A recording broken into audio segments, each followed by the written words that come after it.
ശരീരത്തിനും മനസ്സിനും ഒരുപോലെ തണുപ്പ് നൽകുന്ന നല്ലൊരു സർബത്താണ് നമ്മൾ തയ്യാറാക്കാൻ പോകുന്നത്. റീഫ്രഷിംഗ് എഫക്റ്റ് നൽകുന്ന നല്ലൊരു സർബത്താണ്. ഈസിയാണ്, വളരെ ജോലിയും കുറവാണ്, ചെലവും കുറവാണ്. അപ്പോൾ നമുക്ക് ഇത് സർബത്ത് എങ്ങനെയാണ് തയ്യാറാക്കുന്നതെന്ന് നമുക്കൊന്ന് കണ്ടു നോക്കാം. നമ്മളെ ജീര സർബത്താണ് നമ്മൾ തയ്യാറാക്കാൻ പോകുന്നത്. എല്ലാവർക്കും നമസ്കാരം. നമ്മുടെ പുതിയ വീഡിയോയിലേക്ക് എല്ലാവർക്കും സ്വാഗതം. ഞാനിപ്പോൾ വലിയൊരു പാത്രം സ്റ്റവിലേക്ക് ഒഴിച്ചു കൊടുത്ത് അതിലേക്ക് ഒരു 1.5 ലിറ്റർ വെള്ളം ഒഴിച്ചു കൊടുത്തിട്ടുണ്ട്. ഇതിലേക്ക് കുറച്ച് ഫ്രഷ് ആയിട്ടുള്ള പുതിന ലീഫ് കൂടി ഇട്ട് കൊടുത്തിട്ടുണ്ട്, മിന്റ് ലീഫ്. ഇതിലേക്ക് ഒരു 3 ടേബിൾ സ്പൂൺ പഞ്ചസാര കൂടി നമുക്ക് ചേർത്ത് കൊടുക്കാം. പിന്നെ നമുക്ക് സ്റ്റൗ ഓണാക്കി കൊടുക്കാം. നന്നായിട്ടൊന്ന് ഇളക്കി കൊടുക്കാം. പഞ്ചസാരയൊക്കെ ഒന്ന് അലിഞ്ഞു വരണം. നമുക്കിനി ഇതിലേക്ക് നല്ലൊരു ഫ്ലേവർ കൂടി കൊടുക്കുന്നതിന് വേണ്ടിയിട്ട് ഒരു നാരങ്ങയുടെ ഒരു ലെമൻ്റെ സെസ്റ്റ് കൂടി നമുക്കൊന്ന് ഗ്രേറ്റ് ചെയ്ത് ഇട്ട് കൊടുക്കാം. ഒരു നല്ലൊരു മണവും ഫ്ലേവറുമാണ് കിട്ടുന്നത്. പുതിനയുടെ മണവും മിന്റ് ലീഫിൻ്റെ നല്ലൊരു മണവും ഫ്ലേവറും അതിൻ്റെ കൂടെ ലെമണിൻ്റെ ആ മണവും കൂടെ നല്ലൊരു ഫ്ലേവറാണ്. നമുക്ക് ശരീരത്തിനും വയറിനൊക്കെ ഏറ്റവും നല്ലതാണ്. ഈ വെള്ളം ഇങ്ങനെ തന്നെ തിളപ്പിച്ച് കുടിക്കാൻ വളരെ നല്ലതാണ്. നമുക്ക് വെള്ളം നന്നായിട്ട് തിളച്ച് വന്നിട്ടുണ്ട്. നമുക്കിനി 1 മിനിറ്റ് കൂടി നമുക്കിതൊന്ന് ഇളക്കി കൊടുത്ത് ഒന്ന് തിളപ്പിച്ചെടുക്കാം. ആ മിന്റ് ലീഫിൻ്റെ സത്തൊക്കെ നന്നായിട്ട് വെള്ളത്തിൽ ഇറങ്ങട്ടെ. ഇപ്പം കളറിലൊക്കെ ഒന്ന് ചേഞ്ച് ആയി വന്നിട്ടുണ്ട്. നമുക്കിനി സ്റ്റൗ ഓഫ് ചെയ്ത് വെള്ളം ഒന്ന് നോർമൽ ടെമ്പറേച്ചർ ആകുമ്പോൾ നമുക്കിതൊന്ന് അരിച്ച് ഫ്രിഡ്ജിലേക്ക് മാറ്റി കൊടുക്കാം. നന്നായിട്ട് സർബത്ത് തയ്യാറാക്കാൻ നല്ല ചിൽഡ് വാട്ടറാണ് നമുക്ക് വേണ്ടത്. നമുക്കിനി ഒരു പാൻ വെച്ച് കൊടുത്താൽ ഇതിലേക്ക് ഒരു 1/2 കപ്പ് നല്ല ജീരകമാണ് നമ്മൾ ചേർത്ത് കൊടുക്കുന്നത്, അല്ലെങ്കിൽ ചെറിയ ജീരകം. ഇതിലേക്ക് 2 ടേബിൾ സ്പൂൺ ബ്ലാക്ക് പെപ്പറാണ്, 1 ടേബിൾ സ്പൂൺ ഫെനൽ സീഡ് അല്ലെങ്കിൽ നമ്മുടെ വലിയ ജീരകം, പെരിഞ്ജീരകം അല്ലെങ്കിൽ വരിയാലി ഒക്കെ പറയും. പല സ്ഥലത്തും പല പേരുകളിലാണ് അറിയപ്പെടുന്നത്. നമ്മൾ ചേർത്ത് കൊടുത്തിട്ടുണ്ട്. ഒന്ന് നന്നായിട്ടൊന്ന് റോസ്റ്റ് ചെയ്തെടുക്കാം. ഒരു ബ്ലാക്ക് കളറ് ചേഞ്ച് ആവണ്ട, ബ്ലാക്ക് നിറമൊന്നും ആവണ്ട. അപ്പോൾ ഇതിൻ്റെ മോയ്സ്ചറൊക്കെ ഒന്ന് മാറി ഒന്ന് വന്നാൽ മതി. നമുക്കിത് പൊടിച്ചെടുക്കാൻ വേണ്ടിയിട്ടാണ്.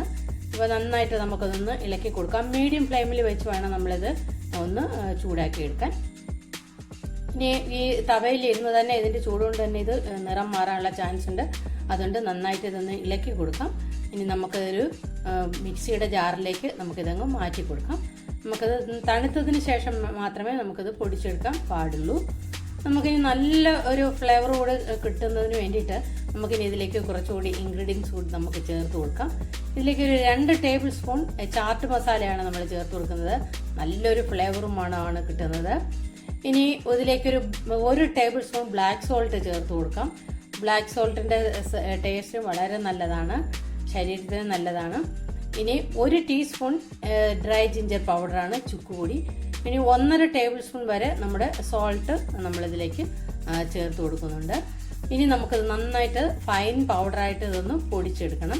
ഞാനിപ്പോൾ ഇത് പൊടിച്ചെടുത്ത് വന്നിട്ടുണ്ട്. ഇനി നമുക്ക് ഇതിനൊരു സിറപ്പാണ് തയ്യാറാക്കാനുള്ളത്. അപ്പോൾ ഞാൻ പാൻ വീണ്ടും സ്റ്റവിലേക്ക് വെച്ച് കൊടുത്തിട്ടുണ്ട്. ഇതിലേക്ക് ഒരു 1.5 കപ്പ് വെള്ളം നമുക്കിതിലേക്ക് ഒഴിച്ചു കൊടുക്കാം. ഇനി 1.5 കപ്പ് പഞ്ചസാരയും നമുക്കിതിലേക്ക് ചേർത്ത് കൊടുക്കാം. എന്നിട്ട് നന്നായിട്ട് ഇതൊന്ന് ഇളക്കി കൊടുത്ത് പഞ്ചസാരയൊക്കെ നന്നായിട്ടൊന്ന് മെൽറ്റായി വരുന്നവരെ നമുക്കൊന്ന് ഇളക്കി കൊടുക്കണം. അപ്പം പഞ്ചസാരയൊക്കെ ഒന്ന് മെൽറ്റായി വരാൻ തുടങ്ങിയിട്ടുണ്ട്. ഇനി നമ്മൾ നേരത്തെ പൊടിച്ചു വെച്ചിരുന്ന ആ പൗഡർ അത് നന്നായിട്ടൊന്ന് അരിച്ചിട്ടാണ് ഞാനിപ്പോൾ ഇതിലേക്ക് വീണ്ടും ഇട്ട് കൊടുക്കുന്നത്. പിന്നെ എന്തെങ്കിലും തരി ഉണ്ടെങ്കിൽ അതങ്ങ് മാറി കിട്ടാൻ വേണ്ടിയിട്ടാണ് ഞാനിത് അരിച്ച് എടുത്തിട്ടുണ്ട്. നമുക്കിനി ഇത് കുറേശ്ശെ വെള്ളത്തിലേക്ക് ഇട്ട് കൊടുത്ത് നന്നായിട്ടൊന്ന് മിക്സ് ചെയ്ത് കൊടുക്കാം.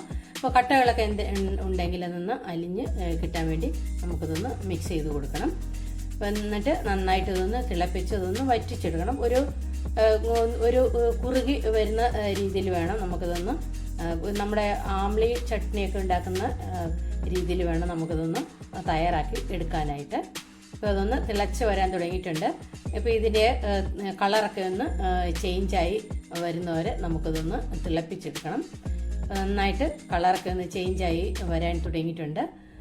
ഈ സിറപ്പ് കേടാകാതിരിക്കാൻ വേണ്ടി വളരെ കാലം സൂക്ഷിച്ചു വയ്ക്കാനായിട്ട് നമ്മളൊരു സീക്രട്ട് ഇൻഗ്രീഡിയൻസ് ആണ് നമ്മളിതിലേക്ക് ചേർത്ത് കൊടുത്തത്. നമ്മുടെ വൈറ്റ് വിനിഗറാണ്. അത് 1.5 ടേബിൾ സ്പൂൺ നമ്മളിതിലേക്ക് ചേർത്ത് കൊടുത്തിട്ടുണ്ട്. ഇപ്പോൾ നമ്മൾ ഫ്രിഡ്ജിലൊക്കെ നമുക്കത് സ്റ്റോർ ചെയ്ത് വളരെ കാലം സൂക്ഷിച്ച് വെക്കാവുന്നതാണ്, കേടാകുകയില്ല. അപ്പോൾ ഇത് ഒരു ഒട്ടൽ പരുവമാവുമ്പോൾ നമുക്ക് സ്റ്റൗ ഓഫ് ചെയ്ത് കൊടുക്കാം.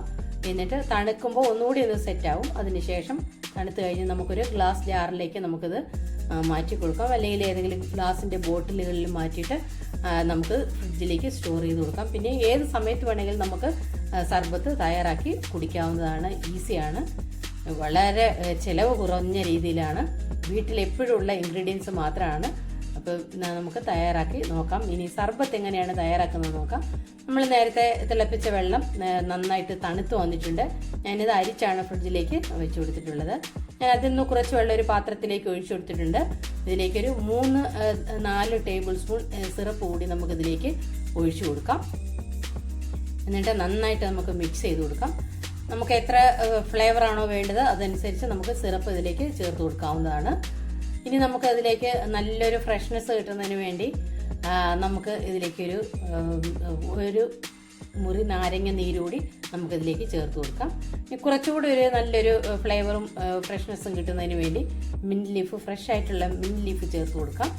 കുറച്ച് നല്ലൊരു തണുപ്പ് കിട്ടുന്നതിന് വേണ്ടി കുറച്ച് ഐസ് ക്യൂബ്സ് കൂടി ചേർത്ത് കൊടുക്കാം. ചൂടുകാലമല്ലേ, അപ്പോൾ നമുക്ക് നല്ല തണുത്ത സർബത്താണല്ലോ കുടിക്കാൻ ഇഷ്ടം, അപ്പോൾ ഐസ് ക്യൂബ്സ് ചേർക്കേണ്ടവർക്ക് ചേർത്ത് കൊടുക്കാം. ഇനി ഒരു സബ്ജ സീഡ് കുതിർത്തത് 2 ടേബിൾ സ്പൂൺ വരെ നമുക്കിതിലേക്ക് ചേർത്ത് കൊടുക്കാവുന്നതാണ്. ഓരോരുത്തരുടെയും ടേസ്റ്റ് അനുസരിച്ച് എത്ര വേണമെങ്കിലും ചേർത്ത് കൊടുക്കാം, കുഴപ്പമൊന്നുമില്ല. ഇനി നമുക്ക് നമ്മുടെ സർബത്ത് റെഡി ആയിട്ടുണ്ട്. ഇനി നമുക്ക് കുടിക്കാവുന്നതാണ്. നമുക്ക് ഗ്ലാസ്സുകളിലേക്ക് ഒഴിച്ച് ഇനി കുട്ടികൾക്കും മുതിർന്നവർക്കും ഒക്കെ കുടിക്കാൻ പറ്റിയ നല്ലൊരു സർബത്താണ്. യാതൊരു പ്രിസർവേറ്റീവ്സും ചേർക്കാതെയാണ് നമ്മളിത് തയ്യാറാക്കിയിട്ടുള്ളത്. ഇനി ജീര സോഡ നമുക്ക് തയ്യാറാക്കാം. ഒരു ഗ്ലാസ്സിലേക്ക് 2 ടേബിൾ സ്പൂൺ സിറപ്പ് ഞാൻ ഒഴിച്ചു കൊടുത്തിട്ടുണ്ട്. ഇതിലേക്ക് ഫ്രഷ് ആയിട്ടുള്ള മിൻറ്റ് ലീഫ് ചേർത്ത് കൊടുത്തിട്ടുണ്ട്. ഇനി നമുക്കതിലേക്ക് സോഡയും ഒഴിച്ചു കൊടുത്തു കഴിഞ്ഞാൽ നമ്മുടെ ജീര സോഡ ഇവിടെ റെഡി ആയിട്ടുണ്ട്. ഇനി ജീര സോഡ കുടിക്കാൻ ആർക്കും കടകളിലെങ്ങും പോകേണ്ട, ഈസി ആയിട്ട് നമുക്ക് വീട്ടിൽ തന്നെ തയ്യാറാക്കാം. ഏത് സമയത്ത് വേണമെങ്കിലും കുടിക്കാം. വയറിനും നല്ലൊരു സുഖം കിട്ടുന്ന ഒരു സർബത്താണ്. മനസ്സിനും ശരീരത്തിനും ഒക്കെ നല്ലൊരു തണുപ്പ് നൽകുന്ന ഇൻഗ്രീഡിയൻസ് ആണ് നമ്മൾ ഇതിലെല്ലാം ചേർത്തിട്ടുള്ളത്. വയറിലുള്ള അസുഖങ്ങളൊക്കെ മാറും. അസിഡിറ്റിയും വയറെരിച്ചിൽ, നെഞ്ചെരിച്ചിലൊക്കെ ഉള്ളവർക്കൊക്കെ തയ്യാറാക്കി കുടിക്കാൻ പറ്റിയൊരു സർബത്താണ്. എല്ലാവരും തയ്യാറാക്കി നോക്കൂ, ഈസിയാണ്. അപ്പോൾ നമ്മുടെ ചാനൽ ഇതുവരെ സബ്സ്ക്രൈബ് ചെയ്തിട്ടില്ലാത്തവരെല്ലാം സബ്സ്ക്രൈബ് ചെയ്ത് സപ്പോർട്ട് ചെയ്യാനും കൂട്ടുകാർക്കെല്ലാം ഷെയർ ചെയ്ത് കൊടുക്കാനും മറക്കരുത്. അടുത്തൊരു നല്ലൊരു ഡിഷായിട്ട് കാണുന്നത് വരെ എല്ലാവർക്കും താങ്ക് യു.